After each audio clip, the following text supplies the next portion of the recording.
अस्सलाम वालेकुम जी सारे दोस्तों का की हाल है। उम्मीद करता मैं ठीक हो खैर खरीयत नाल वधिया। जनाब सामने स्ट्राबेरी है, ये लगती पई है अज ही। आ वेंदो ना मोरियां कढ़ के आ विच उंदा बीज पै लांदे न। ओ सामने लेबर लगी है जिहड़ी स्ट्राबेरी ला रही है।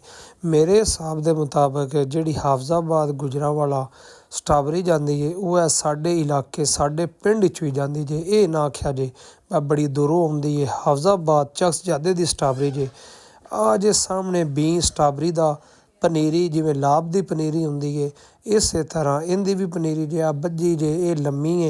उस्ताद अगों गुहाड़ी लैके टुकन डड़े आ भी सारा दा सारा प्लाट स्ट्राबेरी दा लगना है। छापर पाया पिया है।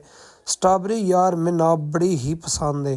तो वेंदे हो माशाअल्लाह उस्ताद ने बी बना के दिते होंदे। आ भी चारे बोरियां इसे बी दियां जे स्ट्राबेरी दे दियां। आ बीबी मरीम नवाज दा ट्रैक्टर जे ग्रीन स्कीम ठीक है। ट्रैक्टर प्रोग्राम कमाल 85 ट्रैक्टर ने ते आ इहदे खिलियां वजियां पईयां ने। आ सारा निज़ाम झटका माहौल झटका काम सिर्फ और सिर्फ तुहानूं इस चैनल ते देखण नूं मिलेगा वेखण नूं मिलेगा, क्योंकि ये साडा पंजाबी कल्चर पंजाबी माहौल साडे ही है। अस्सलाम वालेकुम वसदे।